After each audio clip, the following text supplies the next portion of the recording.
Brew News right now is going to be really focused on women and a really fun local story. So let's hit up with how awesome women in the craft beer space is and hear a pretty unique a beer drinking story that you may not have heard before. All right. We'll start with number one. We wanted to introduce you to Orville in Belgium. Orville's Anne-Françoise Pypaert. Yep. She is the first female Trappist brewer. This is not a new story, but one that we definitely want to draw attention to on Women's History Month. And Orville's is the brewery. Orville's is the brewery, yes. Yep. Well, it's a monastery, Orville's Monastery. Yep. So, so she is the world's first female Trappist brewer, and maybe you're like, what the hell is a Trappist beer? Or so what? What's the big deal, right? But we'll take you back, give you a little context. So Trappist beers, they're a special category of beers brewed by the Trappist monasteries, like Orville. There are only a few of these monasteries around the world, primarily in Belgium, that are allowed to use the authentic Trappist product label. Yeah. The beers are known for their high quality, traditional brewing methods, and the variety of styles they come in. Yep. They range from pale ales to dark stouts. So they really don't leave much out there, but the production of Trappist beers is directly overseen by the monks themselves, if you see what I'm getting at here. Yep. Why there wasn't a lot of women in it. Yeah. None. Yeah, exactly. By not a lot, zero. Exactly. But proceeds do go towards supporting the monastery and its charitable activities. Trappist beers are highly regarded in the community for their depth of flavor and craftsmanship. So, big deal. You're picking up on it. You're seeing it. So Anne-Françoise is a woman, and traditionally monks are men. We said that. So let alone women are not brewing beer, or the highly regarded beer for that matter, right? Like these are a big deal, as they should be.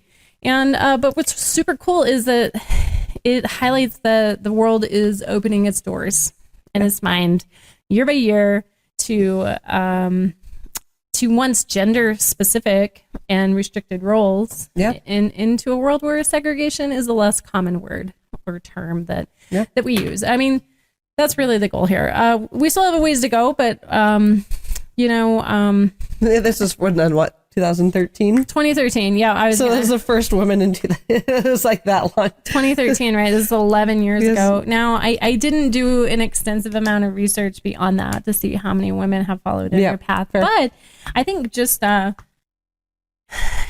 at the States and how many more women are getting back into the brewing scene, so to speak. I think we can say that, getting back into it and really just... the best word I could come up with is like the less segregated, right? Like they don't have these gender specific roles, but the industry is being more open, right? Yeah, open-minded, open door. I mean, why not? The whole shebang. Yeah, I do want to give a little bit of a context because Orville has a neat little bit of history around it. This was a really cool story. I'm glad you threw this in here. Yeah, Sam, I had a lot of fun. Looking up research is obviously like my favorite part. Yep. So I have a good time with that. So Orville came about, there is a legend of this countess who was walking along the road of where Orville lies in the Belgian area. And she was recently widowed and mourning the loss of her husband. And she stopped along this road to cry. And while she was crying, she happened to lean over this well. And when she leaned over the well, a single tear fell into the well. And after some amount of time... The actor tear. Yeah. That's just the one. Come to me if you need one of the... I'm just kidding. Okay. Damn it. Sorry. Cut that. Anyway, so after a certain amount of time, this fish came up out of the well, and it was a trout. And it was a trout carrying a golden ring. So to her, to the countess, she was convinced that this was an act of God, right? Makes sense. And that the land was a valley of gold. Yeah. Super cool. I mean, I can put those two together. This fish appears out of nowhere. Yeah. There's a gold band that the fish is carrying. It actually made me think of Big Fish. That's what I was going to say. I was like, it reminded me of Big I wonder where that came from. But it's probably a legend you see here and there and near and far. And true. As many old stories are, they're just a repeat of the other. Yeah, but that's where the abbey got built. Yes, which is like, thank you. It's surprising that it's a women-built abbey, still run by a bunch of men monks. But like, at least they were like more innovative and got women back in when they could, I guess. I don't know. It's just it's a weird cycle that everything went through, but it definitely made me Probably think where the money came from, I suppose. Yeah, fair. Yeah. Who knows? Yeah. So the abbey was built there, and the monks went on to do their thing, brewed these Trappist beers, and then today we get Anne-Françoise, who is super awesome, a former biochemist, similar to Amanda, the director of quality control at Four Noses, who we highlighted a couple weeks ago on episode 1 of season 2. But she's been the brewer at Orville since 2013. She has a dedication to craft and a love for beer that is totally unmatched. It's really like that magical place of like the coming full circle and putting the beer back into the hands of a woman. And on top of it, her claim to fame. Is this what you're talking about? Oh my god! We like double fact checked this because we're like that can't be true. Yeah. The very last word. So not only first female Trappist brewer, but her claim to fame is installing a new fermentation hall and a bottling line that incredibly cranks through 40,000 bottles an hour. For an hour. We're like a day, a year, an hour. I don't even know how they have that much beer. Wow. They're probably putting other people's beer. That's probably the only reason they need that much. Yeah. Because they're pretty specific about who gets the beer, right? Who they distribute. I was like, there's 40,000 out that amount of beer. Crazy. Anyway, I didn't get that far into it. If somebody else knows the rest of that story, please put it in the comments so I don't have to go find it, or maybe I forgot. But shout out to Anne-Françoise during Women's History Month. And kind of like we'll get into story number 2. It's a bit of a common monk story, we'll call it. I like it. The Colorado beer guy, whose real name is Paul Myhill. I'm saying that right. I hope. It looks like Myhill, whatever. Hi, Paul. Hi, Paul. Is in a third year of following a beer-only fast, which is a tradition by the Pauliner monks from the 1600s during like the Lent season. Yeah. So he's going, I think it was at 46 days where he's only drinking beer. And again, he's done this 3 times. Yeah. But this year where he's doing a little bit different is he's not doing the water and the vitamins. He's strictly, I would assume he's also probably doing water and vitamins. Oh, he's still doing water. Yeah. Okay. Yeah. But this year he's doing, it was all the beers. Yeah. He would do an array of beers all the other years. Where this year he is strictly only doing Guinness. Yeah. For where you said 46 days. Yeah. So it's a 46 day challenge, only beer. As of when we read this, he was down 20 plus pounds. Yeah. He says he's been really enjoying it. He feels really clear, been really happy with it. Physically, mentally, and spiritually. Imagine that. Yeah, and is basically, that's coming out to about 5.5 to 6.5 pints a day, which is 250 to 300 pints of Guinness over the course of this 46 days. And like, I love me some Guinness. And like, I don't know if I could do that many days of it. Like, I think I would get bored with it. Like maybe a week. I would be like, maybe I could do a week. I feel like it's kind of intriguing. I do really like Guinness. My problem is I like Guinness on draft significantly more than I like it. Well, and if you know, in bottles. He's out and about all the time. Yeah, he's crushing it. I mean, I'm drinking a Guinness. Right? And his backstory is he's hit every single brewery in Colorado. He's super active on Instagram and Facebook. He used to own a brewery in the UK. He's a former brewery owner. Yeah, I mean, he's happy to answer questions. Super friendly guy. Yep. He's got a ton of followers. So if you ever want to hit him up, you can go check out I think it's a private Facebook page following his fast specifically that you can go check out. I don't think is it his? I thought he was just part of that private group. Oh, it could be. I don't know. We'll have all the details for you in the description. If there's a link, you can check out. Otherwise, helpful. He talks about it. Yeah. Yep. I'm pretty sure you can check it out because I think he's like pushed people to his website maybe where you can kind of follow his whole fast. Hey, he even has like some celebrity endorsements going on. And you said, so you know the name of the guy. Reverend Chris out of St. Saviour's, Wendell Park, London. Cool. And he's doing the same thing, the same Guinness 46 day challenge. So super interesting. Mm-hmm. I am like slightly intrigued, but I'm also the person that can't eat like the same food 3 days in a row. So like I kind of have my doubts of being able to do this. And I also really like food. That's like a highlight of my day is like breakfast and dinner. It's like, ooh, what are we going to have? Where am I going to be creative? So I think I would struggle. I don't know. but it's like intriguing. I think maybe for a week. It would be a fun week challenge. Can you have gum? I feel like if I had gum, I might be okay. That would help. Because I like to chew. I also grind my teeth at night. So, maybe you'll hear from us need to know that. as of next year, and maybe we'll give it a shot. But yeah, maybe. Maybe.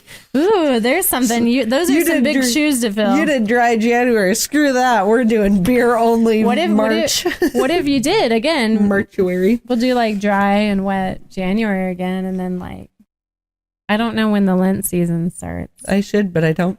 Okay, but maybe. Maybe. Needless to say. He's doing a super cool thing. Yeah, it's definitely interesting. It's fun seeing his post. It's fun hearing him talk about it. At some point, I think we maybe have stumbled into him and said hi before, but I know I've seen him around town. But yeah, good luck. Keep it rocking. I don't think he's struggling with it. Doesn't seem like it. Seems like he's having a grand old time. Maybe the lack of variety. I think I would struggle with that too. That's what I was saying. Like, I'm definitely a variety person. I like variety, but then I'll also at the same time bitch about being paralyzed by options. Yeah, it's tough balance. But maybe not in that case. Maybe I would plan it enough in advance. I'd be like, okay, this week I get lagers on Mondays and Tuesdays. But Wednesdays and Thursdays, Fridays I bulk up on Guinness, and then Saturday, Sunday, and then I'm all about like the barrel aged and the sour. I also feel like it shows a lot of our mental. It's not like we're like, oh, that just sounds so hard. We're like, God, I think we'd get bored. Yeah. Like our biggest hurdle right now is mentally, we're like, but what if we get bored? Well, because I think a lot of the variety comes within the food pairing, right? Yeah. Like that's just the things we love. But it's like a funny thing that's like our big struggle mental is like, oh God, do I want to? People are like, you're drinking every day for 40 days. Like, oh, I have to give up breakfast burritos? No. Actually, no. I haven't had a breakfast burrito in a long time. No. I had one yesterday morning. They had some at the Oasis on Sunday, and I can't believe I didn't get one. Wow, quitter. Anyways, that's it. Good luck. Continue your house. Lots of fun. We'll see you someday. We support you. Yeah. Maybe we'll join you next year. I wonder how many ladies are doing it. That would be interesting. So many people in general. Can't be that many. Well, yeah. But sorry. Yeah. Anyway. All right. Number 3 of our brew news. We have to highlight this one. Super interesting. So women in China are tapping into the craft beer revolution. Not my title. You can see that at sixtone.com. It's their article. Links in the description below. But so if you don't know, China is a $1 billion craft beer market. $1 billion. That's 9 zeros. And more now than ever, women are stepping into brewing, management, and bar operational roles. Super cool to see, right? Like, again, just kind of taking back what we were already doing, right? For whatever reason we got out of it. All the reasons we listed before. Witches is why we got out of it. So many things. Witchery. Anyway, it's a great article about a woman named Kang Jinga. I think I'm saying that close-ish. So she got into the craft beer industry after being retired for 12 years already. In a different space. In a totally different space. She goes out, she has a drink of beer, and she's like, craft beer. I love it. Exactly like that. Sorry, Kang. Or maybe not. Maybe you really like that. She really wanted to get into it after that, and she loved it. Also had a degree in engineering, I believe. So the craft beer market in China is over $1 billion, and it's expected to capture 17% or more of the beer market by this time next year. So I think they're going from like 5% up to 17%. Yeah, which, I mean, I feel like in the US, like our big leap was from like the 3-4%, which is where it plateaued for a long time. And I think it got up to 8, maybe 9%. And I could be wrong, but I remember that's like the last numbers I remember hearing. That sounds about right. And then it kind of like, then some big companies, we won't say names, put out a guerrilla marketing warfare against craft beer companies as they were buying them. But it like basically like really flipped the numbers on stuff. So, but like that's a huge increase. But we talked before, wasn't it with Campbell? Mm-hmm. not like they couldn't do different like breweries or tap houses and stuff. So if the laws have changed, it makes sense that like this huge increase can adjust. Maybe it was Vietnam. That was Thailand. So Thailand, which is she's China, everywhere. basically. She's everywhere. It's hard to know where she is, but there was something there that like you couldn't have a brewery. Yeah. Yep. No. And that's season 1. I think that's episode 2 as well, 2 or 3. But anyway, super interesting. So it's like the total reverse of what's happening here in the States, where a lot of the younger Americans are on the non-alcoholic train, right? You get up to the 30, they're like, man, I don't really want to drink, you know? But above that, we're like, yeah, well, we have a beverage, or we do all beer diets. You know what I mean? I come with beer. And dog. And anyway, but over there, so this 17% increase they attribute to a lot of young Chinese and women are really like the primary market right now. Well, there's, they're having a gender shift, right? Like there's more women that want to be involved in the space and drinking. Anyway, that's what I'm saying. Okay. So that's really where that big shift comes from. But I do want to shout a little bit more to Kang. So Kang, she retires from her engineer position. She has beer and she's like, I want to get into it. And so she starts Monkey King. And she launched, thank you. Which is a saison with oolong tea. Yum! I love a tea beer. I'm thinking like, I think that would be really good. I would like to try. Great. She's also really into pepper flavor, so she puts pepper flavor in her lagers, which is pretty popular over there as well. Brewers, take notes. She started Women's Society, which is like the state's equivalent to the Pink Boots Society. Which helps empower women who want to get into these brewing management and bigger taproom roles. She likes challenging the stereotypes. She thinks she really focuses on diversity. Did I say it wrong? No, I just realized I hadn't been smiling. Oh. Put your smiling face on. I still have groggy brain, so I was just like, that's okay. Like mouth breathing. A lot of ginger ingredients too. That's not surprising, but would be interesting to. I think it's a really great story. I hope we can get her attention. Would love to have a conversation with her or Anne-Françoise. I want to make a pack, I guess, for us to do bigger travel to other areas. So you, I feel like you're trying to the saisons are going to taste very different than the saisons here. But we've gone to old traditional, and of course they taste very different. But I feel like it'd be, I don't know. I want to kick that in higher gear and make that a bit more of a priority of let's do it. Checking out some other areas. Just check out some other countries and how they do different things. Right, because as the craft beer industry goes, it's very much about sourcing local ingredients. Yeah. So it's going to be just totally different water, all about different wild yeasts. I can't wait to get into the top 10. Yeah, because you said it's that. Gonna be cool. I don't know. Okay. That really hit me of just the ingredients she's using makes so much sense for the area. There's a chance. But I'm I feel like the ginger probably just tastes better there. Mm-hmm. They know how to. They probably just know how to use it better than we do. We just get a freaking pile of it next to our sushi, and that's all I ever get ginger for. Have you never purchased ginger root from the grocery store? I have, but how many American foods in general have ginger in it?